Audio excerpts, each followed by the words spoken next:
All right. Well, thank you everyone for joining. So today we're going to be talking about wind. And the assumption is that these are all going to be folks with the smaller wind generators. We know all the larger wind generators had a deadline last year. So um, really we're going to focus on, four specific sections. Number one is setup. So before you do anything, you have to make sure that, your units are set up with NERC, the OATI portal. There's a bunch of, small things that you have to go through, such as making sure you have the SSL certificates to log in. And then you're going to have to register your units. And once you put the unit information in, you should get something called a ID for the plant as well as the subgroup. So that's really important. It's not, you know, the critical thing. The critical thing is going to be the performance and the events and how you're going to actually create that data. But to be able to actually do it, test it out, you're going to have to do the setup. And then last, we'll talk about the quarterly submission process, what you're going to do.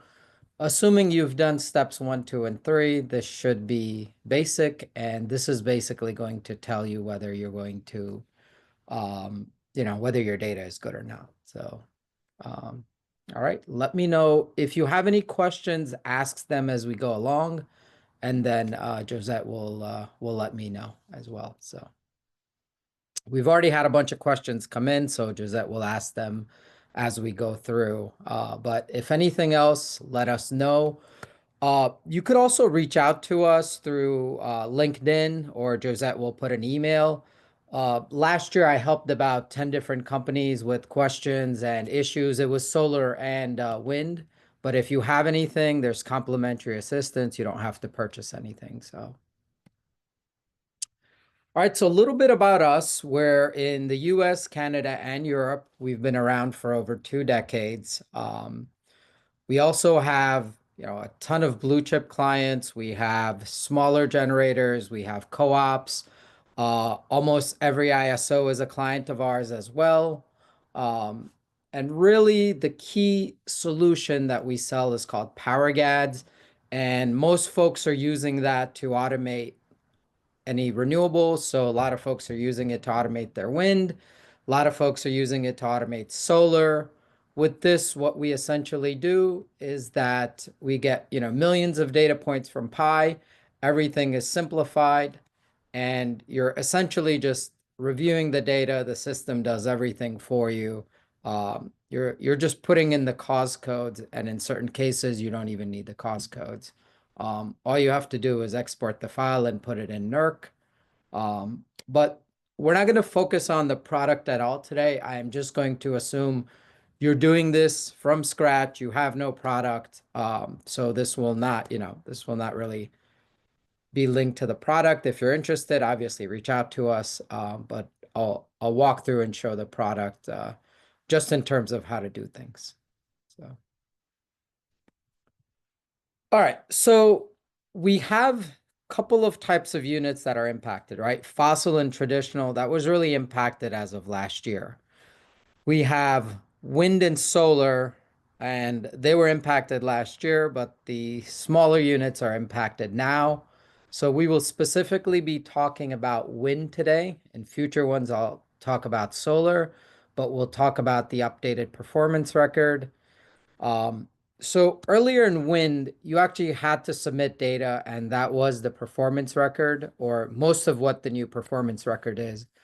So some of the generators were comfortable with it. The real big thing that's new is the event record, and that's going to be only for forced outages. So, compared to traditional, you had to report maintenance, planned outages, reserve shutdowns, all of those. Here in the events sections, we're only going to be working with the forced. And then updated, we have plant and subgroup definitions as well, and for storage. And then there's also new file formats in the XML. So again, this is what we're going to be going through. Now, from a timeline standpoint, January 2025, you should have started collecting the data. So we are roughly here, February, 10th, 12th, and then your deadline is May 15th. So really what I tell people is that by this time, you should have collected all of your January data, and you can assume that's like your entire quarter. And you should figure out everything like say, okay, have I registered everywhere? Can I create my event data? Can I create my performance data? And then can I submit it, you know, to NERC, right? So hopefully you will have done that. What I saw last year is like, I think we did a survey and about 85% of the people weren't ready. I think 50% hadn't even started. So I'm hoping it's better this year, but we'll Oh see. man, we talked to NERC just yesterday, I think it was, or Friday, and it sounds like still around like 40% of people are not ready yet. So the number is still tough.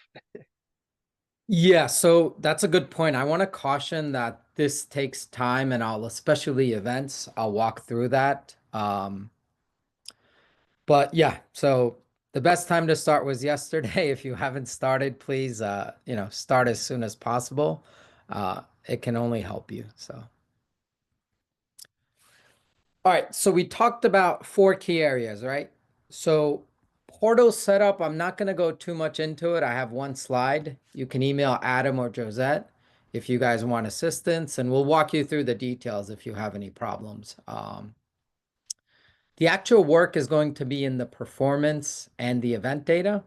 So that's what I'm going to focus on, for the entirety of this presentation. And then we'll talk a little bit about the quarterly submissions. So let me know if any questions.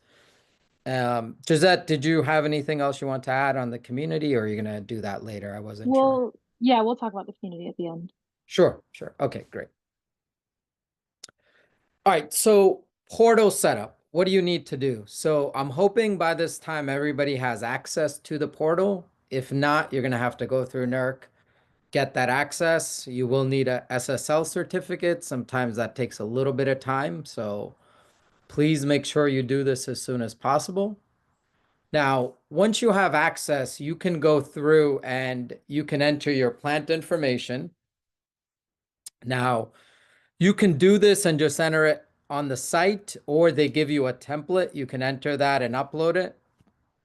Now, the main thing I want to point out here is that you will get plant and subgroup IDs. When you're putting this information in, you do not need those IDs. They need to be blank. Most people stop because they're like, oh, I don't need the IDs. But the whole purpose of doing all of that is to put your information in so you get the IDs. I'll reference these later, but you will need these for sure for the rest of what we're going to be doing. So again, this is what we're talking about, the portal setup. This is all of it in a nutshell. Let me know if anybody has questions on this before I move ahead. We do have a question around what are, in terms of the process, what are people having the hardest time with? What's kind of the typical experience, I guess, across the industry? Okay, so that's a good question. Surprisingly, a lot of people have had problems with this, which really, isn't the core of the work, but many people have had problems, especially with that ID and getting registered. So that's number one. Number two, where we saw most of the problems were in the event data, and I'm going to walk through this later, but um, gosh, I would say about like clients that actually even switched to our software who were doing it manually last year, about 70% were doing this wrong. So if you're going to do anything, make sure you do this very, very carefully. This is the biggest problem. Um, Early on, there were some issues with NERC, et cetera, with some of the validations. I think they've done a great job fixing them. So that's all better, but I would really pay attention to the event data.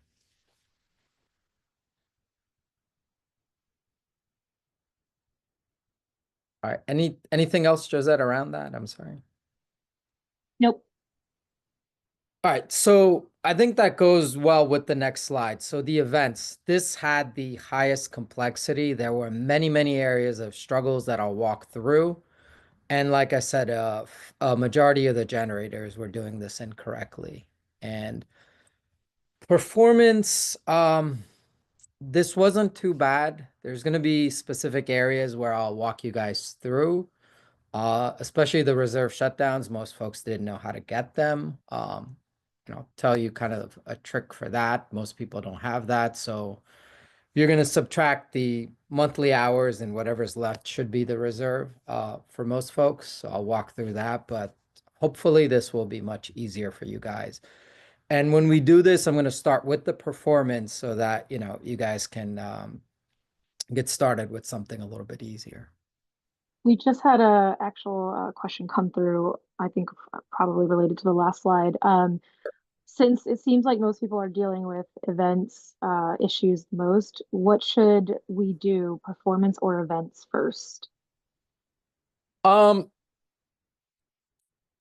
If you're doing it, I'm going to be doing performance first as part of this, but I strongly suggest that you start with a strategy for the events and understand them. I think if you understand that, the performance will be fairly easy.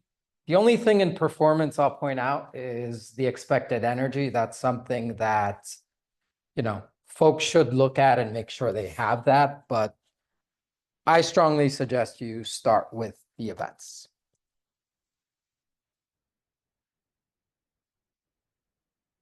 So, all right. Any other questions, Josette? Not at this moment. Okay, great. So, all right. So let's look at this. This is the performance record. Now, everything that I've highlighted here that's in yellow, right? These are going to be all static or zero values. Now, if you look, the first one is the entity ID. That's going to be your NCR ID. Now, the second one, plant and subgroup, you need to make sure that you have done, the submission process, because that is the only way you're going to get those two IDs. There's no other way. So you'll need those, right? Again, these are all going to be easy because these are hard-coded. Report period, report year, subgroup status, all of that, fairly simple, right? The next one is going to be your net max capacity. Again, that should be standard. I don't have any folks that are changing it monthly. If you did want to, for some reason, you can, but most folks have it the same value. And then 18, 19, 20. Now, those are all going to be zero unless you have inactive mothball or retired units, in which case, if it's retired, we really don't need to worry about a lot of this. So let me know if any questions on this before I move ahead. Someone is wondering whether this is really doable, I guess, manually. It seems as there's a lot on the screen there. It probably sounds a lot of work. I think, especially for the larger generators, it really wasn't. You need at least a little bit of automation. That's kind of been if not, if you have the raw data and you're able to maybe go through Excel, it's still going to be very time consuming. So, I would say it's, unless you have a lot of time to devote to it, I would automate this as much as possible. So, but that's a great question.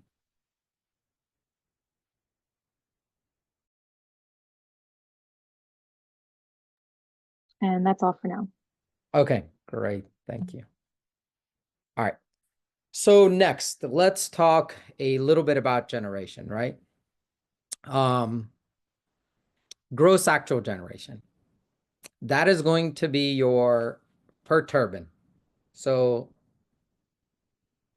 if you have, let's say, one subgroup and 10 turbines, that's going to be the sum of all your turbines. If you have two subgroups, 10 in one, 7 in the other, remember, this is by subgroup. So this is going to be for 10, And then the second record for the second subgroup will be for the other 7.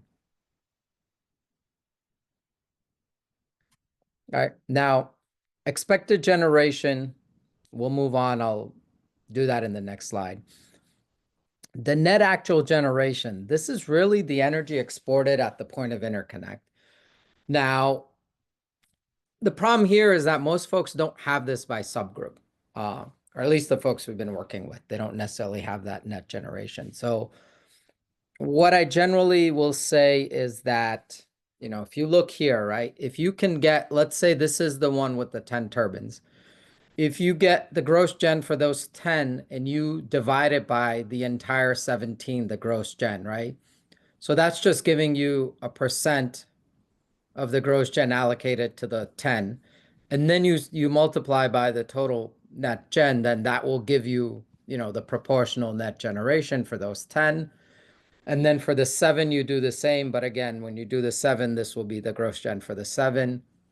So this should solve that problem if you don't have that, by subgroup.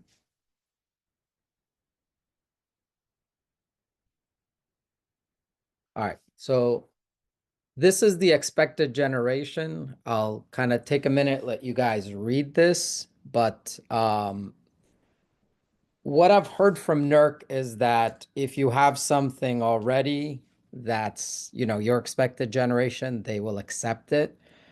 I don't see it in the official documentation, but please ask them. That's what I was told on one of the conversations, that it's okay, but please ask them. But And real quick on that note, actually, we have NERC is going to be on tomorrow with okay. us. So if anybody's in this call, the webinar is supposed to be for conventional GADS. But if anybody's in the call, NERC data lead will be on that call. So if you have some wind and solar questions, I'm sure he'd be more than happy to answer them.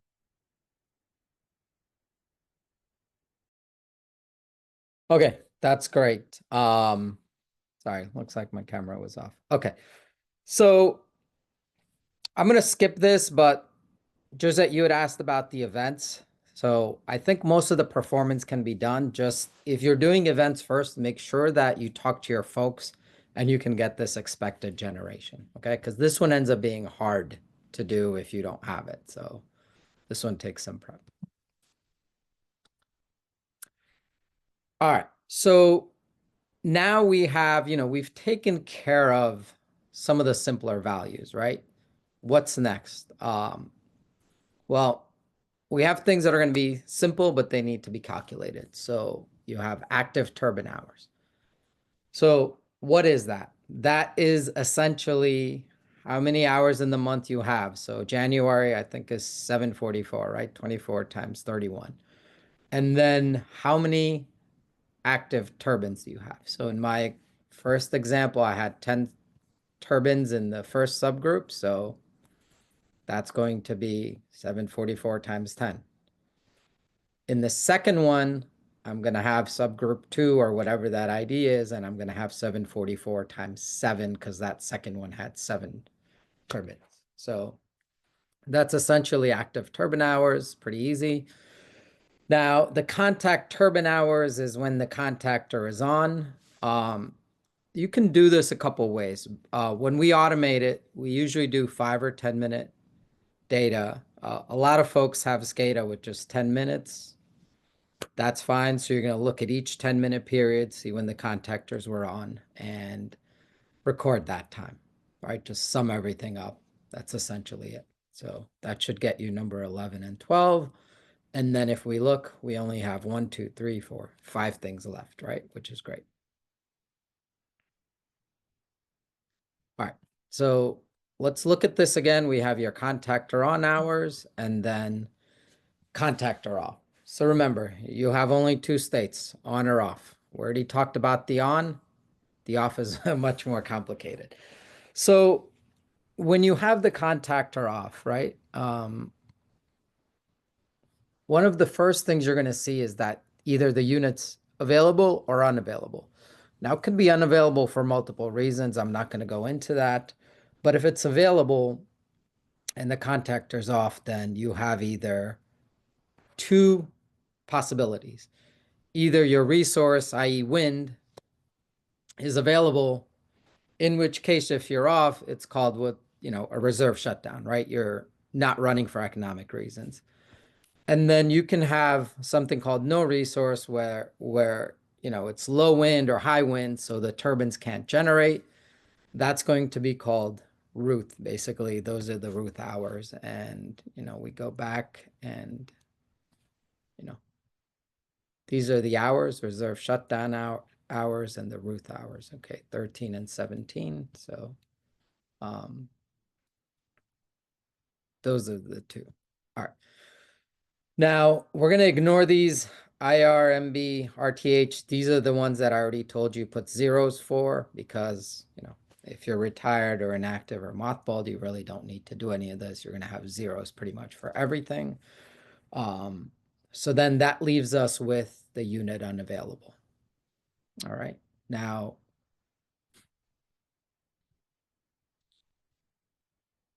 when you have, two states, you're either doing maintenance or not doing maintenance. This is what's called forced. In the maintenance, you have two types. You're going to have planned and you're going to have maintenance.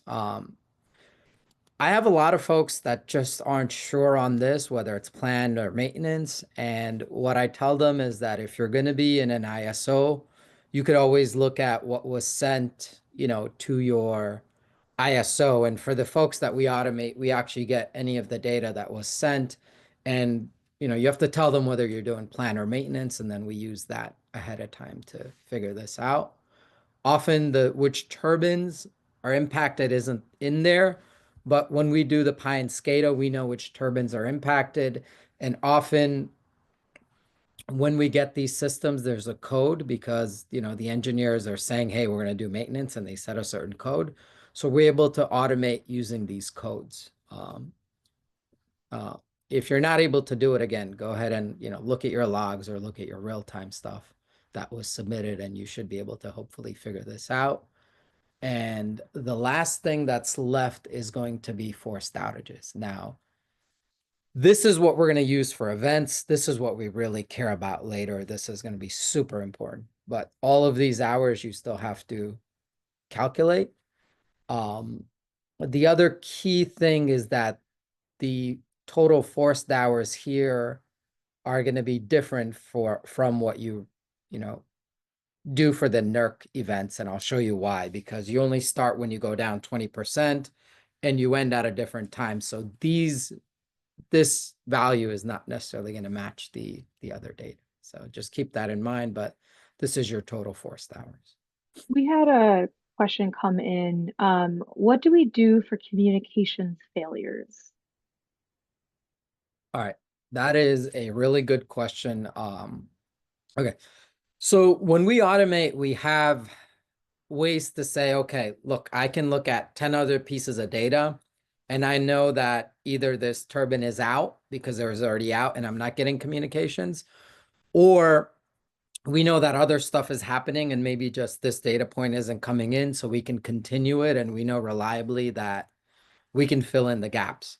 Where we don't know we do that, what we do end up doing is we create a event called a information only event. And then when we go into the actual here, let me just show you guys so it's easier. When we go into the GADS events, right, you can see, sorry. If you look at the turbine events, all of these have an event type, and there's a separate screen where users can look at the communications failures events, and they can actually change it if needed. But 90% of the time, or 99%, we're able to just, fill in the gaps and figure this out. If you're doing this in a manual fashion, then I really don't know. I don't think there's a simple way to do it, to be honest. It's you're gonna have to try your best, or let NERC know that, that month you guys had a lot of communications failures, and they can, tell you, or just they may say, just go ahead and, do what you can.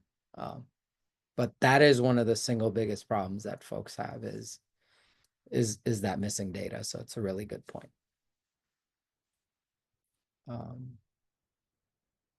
Sorry, yeah. Anything else, Joseph? No, that was it. Okay. So, so yeah, just keep in mind when you're doing all of this, if you have communications failures, you are going to be short on hours or you're going to misrepresent hours. And when you're doing this, a lot of folks aren't easily able to come up with this. So, what we end up saying is that you're going to subtract all these different hours and whatever is left over is reserved. So if you have communications failures and you don't account for it, then you're going to get a large amount of hours in reserve that are incorrect as well. So it gets a little bit complicated. So you will have to really make sure, you can tackle those. All right, so we talked about reserve shutdown hours and we talked about Ruth hours, that's wind unavailable. Now, how do we get that? Generally, turbine output, fault codes, operation codes, turbine statuses, and turbine flags. This all depends on which SCADA system you have. So unfortunately, I can't walk through all of them, but if you want some one-on-one help, it's complimentary. We can help you guys, you know, get this done so you can do it through Excel possibly. All right, so next we have 14, 15, and 16. Planned, maintenance, and forced. This one is by far the most important. I've had folks, though, that they just have outages. They're not able to tell that it's maintenance or forced. And it takes a lot of work to do that. So again, without the automation, sometimes you have to sift through logs, do all of this. With the automation, it's fairly easy for us. But without the automation, I would make sure that you get all of the outages first, and then you figure out, so that it's, this, we're going to ignore that it's this condition, but if it's unit unavailable, contactor off, then you know that it's either planned maintenance and forced.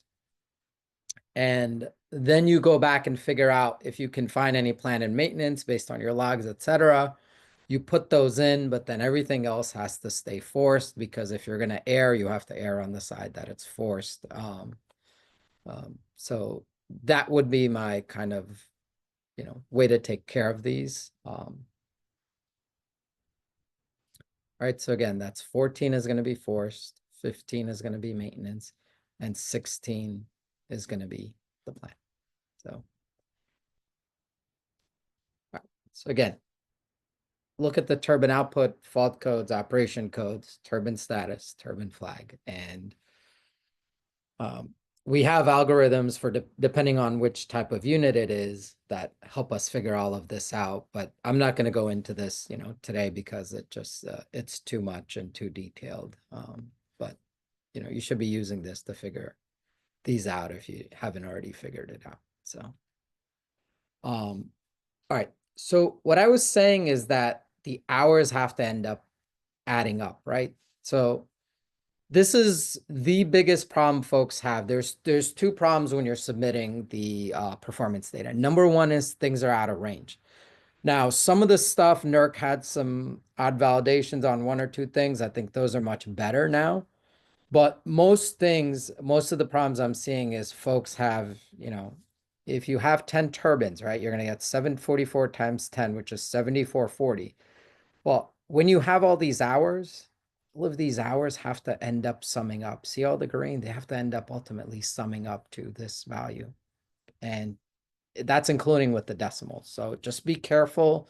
The other big problem is folks are doing decimals. In some places, they're doing like no decimals. Some places it's 0.01, some places it's 0.1, and it's all over the place. So you end up, this is like within one of 7440, but if the decimals don't match, you're going to have problems. So just, I tell folks just do it to 0.1 if you can for everything, or 0.01 if you're able to handle it, but then just make sure.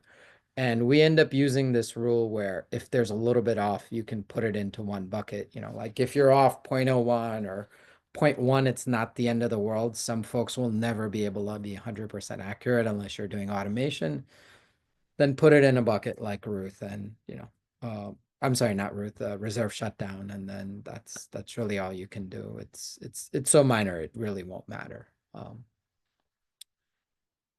So, all right, that is high level performance. Let me know if any questions from anyone, and I'll take like a 15-second break and then we can continue.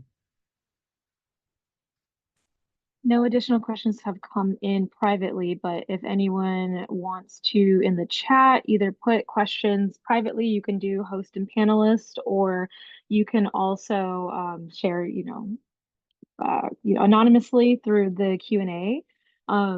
Those are two ways to do it without your identity being shared. And then if you do want to share with your identity on, you can do a chat to everyone versus the host and panelists. So we'll give a couple of seconds there and see if there's anyone who has any specific questions.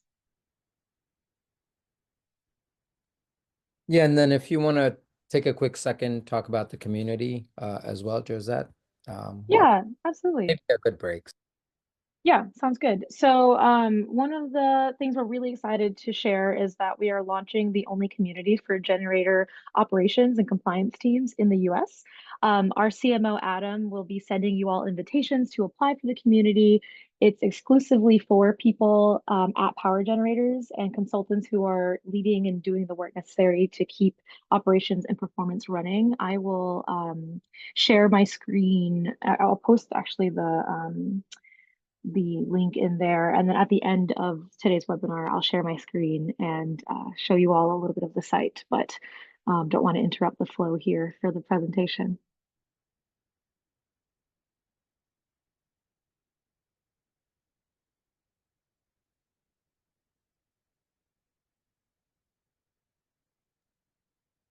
All right, so Josette, you're good. I can continue with the events. I think there Yes, were no questions or no additional questions. So that's right. these questions have been great, so appreciate it. All right. So for events, it's not going to be easy because you have to, get a lot of data. So this is what I suggest. Number one is obtain the data from SCADA. This is 10-minute granularity. You're going to clean the data, and this is to remove chatter.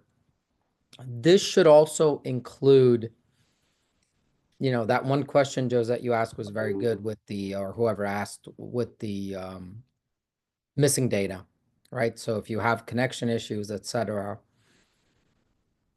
you have to figure out how to do that. Now, this means either putting in events, or just saying, hey, this is okay, but you have to make sure that, for example, for performance, all of these hours are accounted for, right? That's the only way to make sure that it's good. So it's a tall task to make sure. And, to be compliant, you have to have good data. Now, assuming you have good data, what we do is detect individual turbine forced outages. So, if you look here, I have, hundreds and hundreds of outages. This is a bigger wind unit, but you can have tons of outages, right? Now, that doesn't mean you have NERC events, but you have to get turbine level outages. So make sure you can do that. I'm not sure how you're going to do this manually if you're doing it, but there should be a way to detect when you have forced outages, or you may have to look through the logs, and you have to have it by turbine. Now, then you're going to do aggregate and synthesize. This is the process of turning these individual outages into NERC outages. Remember, turbine outages do not include NERC outages. And it's not that simple that when these guys go to 20, when these guys sum up to 20, that you have NERC outages.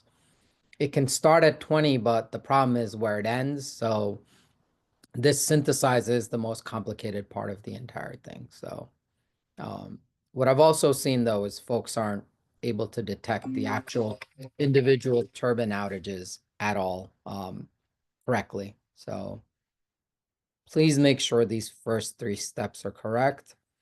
Even then, if these are correct, a lot of the folks that were doing this in-house, this was all incorrect. So just be careful. It's a little better with wind than solar because that was even worse, but just be careful with this part. All right, so we talked about, where the contactor is on and off, right? So we're going to care about only when the contactor is off. And specifically, we only care about this red one right now for the events. We don't care about these, only this one. Now, if you're collecting all your outages and you need to categorize them, this is important, right? Even though the NERC rules won't use these, if you have all outages and you don't know which bucket it's in, you may need to first say, okay, it goes in these buckets. And then the red ones are ones you care about. So at the end of the day, for NERC events, you want outages by turbine that are forced, right? Which is red. And it has to be a full outage for each turbine. We don't care about, partial turbine, which are technically termed D rates. We don't care about those for NERC purposes. So it has to be full outage for each turbine here. Are any questions on this? I really want to stress that this is critical. Most folks sometimes misunderstand where to start with some of this stuff, and this is the starting point for your events. We do have a question. What do I do with all turbine level D ratings? Right now, you don't need to take care of them because here for the purposes of events, they just don't matter. So if you have, let's say you have a condition where you have icing and everything's operating at 80% or something, well, that's still, for purposes of here, that's still not going to be what we're looking at. So it has to be a full turbine outage. And that's all the questions for now.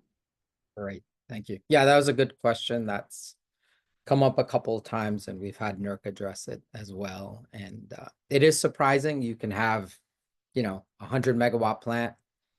It's only available at, let's say, 80 megawatts because of icing or whatever. But I think they're doing this in stages and this gets so complicated that, they're focusing on the full outages for each turbine at this point.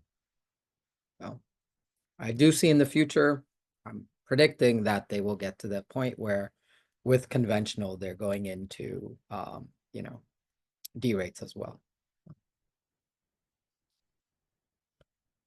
All right, so what's the recipe for doing this, right? You're either getting 5 or 10-minute interval data. So, you have Pi or SCADA, you're going to get that 10-minute data. We're going to look at turbine output. We're going to look at fault codes, operation codes, turbine status, turbine flags. The whole goal is to say, okay, when did this event start and when did this event end, right? So if I look here, I have a bunch of these events, right? It tells me what the turbine ID is, whether it was forced or maintenance or planned. And this is in our automated system. We're showing the maintenance ones as well, because ultimately, these may be miscategorized or something so people can change them, but we only use the forced ones. But ultimately you need a start and an end for each one. And some of these only last 10, 20 minutes if you look at some of this data, right? So you're going to have to capture all of that, make sure everything is captured. And you may need to cross-check other systems, other logs to make sure, like I said, with the plan or the maintenance, and then sift everything through and make sure we get to the forced outages.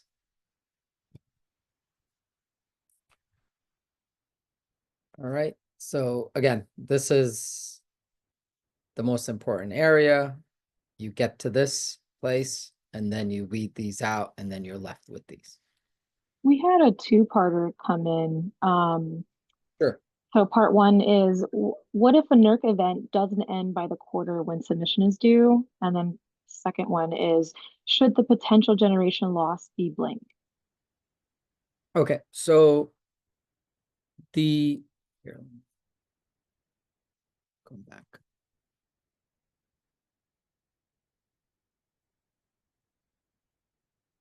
Okay, so if you look, sorry, give me 1 second.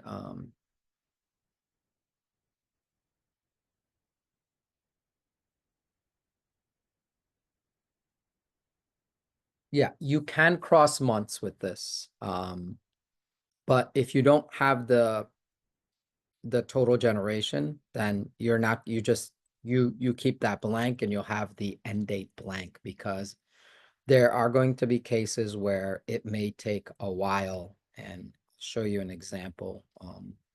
See if I look in this one, right? The NERC event started on the 12th. I'm in February 2024. It didn't end because it kept going. You know, I have so many of these turbines that have kept going. And if I look, right, this started in January. I apologize. My Zoom is taking up space. All right, so you can see that it started in January, right? I have all these things going on.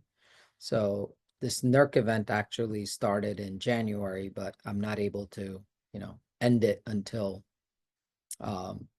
later. So that's normal. You just will not be able to, put in, when you're putting in a NERC event, right? If you're going to have an event, you will have a start, you won't have an end, and then you likely won't have a cost code at this point, and you're not going to know the potential generation loss at this point either. So that is a reality. It can happen as well. What if they're doing it manually? Yeah, I am not sure. That's going to be very difficult. So if you have the, Well, yeah, if they you, can join tomorrow and yeah, talk to NERC themselves. yeah, yeah, they'll have to figure out a way, really. And it all gets back to the synthesis, right? So if we look here, what I said is get all your different turbine outages, right? However long it's happening, and this is how long, this is how, the depth is just the megawatts. It doesn't matter really for now. We just care about how long it's happening. And you're going to put all these together, right? And when you put all these together, you're going to notice that you could have lots of individual events, but like all this stuff started here and it ended here, but you could have stuff still going beyond this. So the two don't necessarily match, and often they won't match. Now, folks are probably familiar with all the rules, right? The four start at only 20% of the loss. Now, where the problem with all of this is that it ends when you get back 95% of the max, loss force capacity. So here we're starting at 20 megawatts, and this is 20 megawatts forced. You could have planned, it still doesn't count. And then you see this is the low. But then over time, if you get more turbines, let's say there's another low, well, you got to account for that low, and it's 95% of that low. So, and the low, so it depends on how low you go. So you really have to have stuff stop happening, and then you can end the event. So if I look, what I was looking at before, this unit, there's a lot happening right here. And because of everything that was happening, it wasn't showing up, this event wasn't ending. And even though you get a lot of these little ones because you had a bunch of turbines out, it didn't end for like 5 months. So that could happen. You have to be very careful. Now, today's group, you guys have smaller wind units, so you're not going to have as many turbines. So hopefully it'll be a little bit easier, but you still have to get down to the 20 megawatts and review it. It all depends how many turbines you have. All right, so I'm going to put in some final notes. And actually this already came up. Events may be ongoing from quarter to quarter. I also want to point out, if anything changes historically and you found bad data, you may have to redo future months because the past impacts the future because of, this whole thing. So, sorry, did I lose? Okay. So if this changed, then this changes and this changes. So just keep that in mind. This is not like the old GADS where, you can change historical stuff and it doesn't have as much impact on the future stuff. All right, I'm gonna end with, I think we're kind of getting close to time. So I want to get everybody out before noon as well, so they can, or before 1, so they can do their regular work. But account for bad and missing data. Right, this is key. inaccurate or missing data, communications problems, chatter. I'm not going to go too much into chatter, but this is this happens and you have to look at it. This is where you're getting everything coming on and off every second and you don't know what's what's true. This is just bad instrumentation. What we do is we use other tags to figure out what's actually going on and then overlay that and report the issue. But sometimes they can't fix the issue, so you have to get around this. But this is super critical. If you don't tackle this, then you're just going to have data that's not reliable and possibly not compliant. All right. People issues, I won't go into too much. This may be new for a lot of folks that haven't done it, especially the events are new. So figuring out the roles and responsibilities and who's going to do this. And testing also is you may not have parallel systems. You may not have enough time. I know right now folks are scrambling. The events are all new. If you have folks that are mixing fossil and renewables, like renewables are new for fossil and they may want the fossil folks to be doing this because they've done GADS. And then, like I said, you have a ton of data issues that complicate the situation as well. All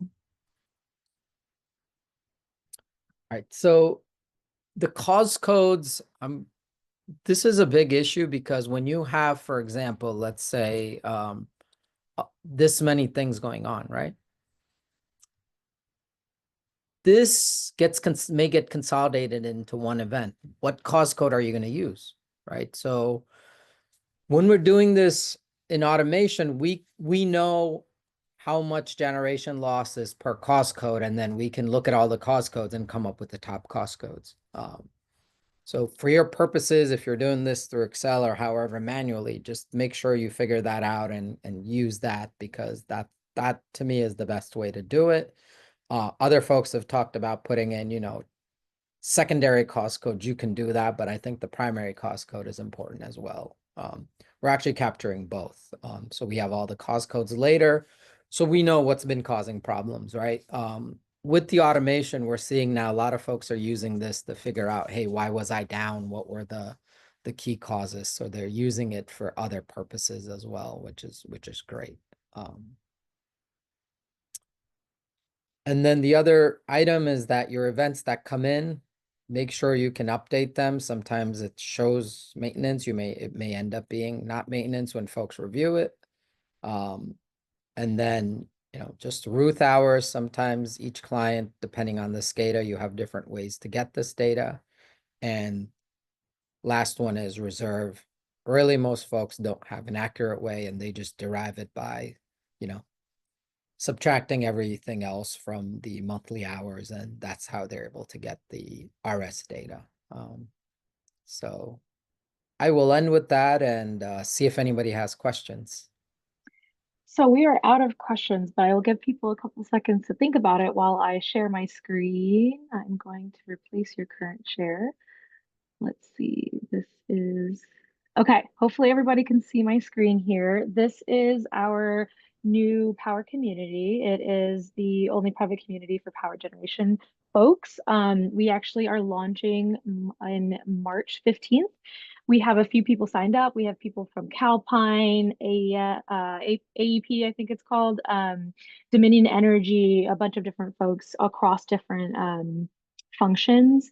We have the waitlist open right now. You'll get an email following this webinar from our CMO, Adam, sharing information about it. I posted the URL in the chat as well. If somebody from Integ can also share that again for folks who joined later. But there is going to be upcoming events. There's live and on-demand education. It's conversations and folks sharing information and helping each other out, and it's super exciting. It's something that we've had a lot of interest in and demand for over the last couple of years, and we're finally putting this together.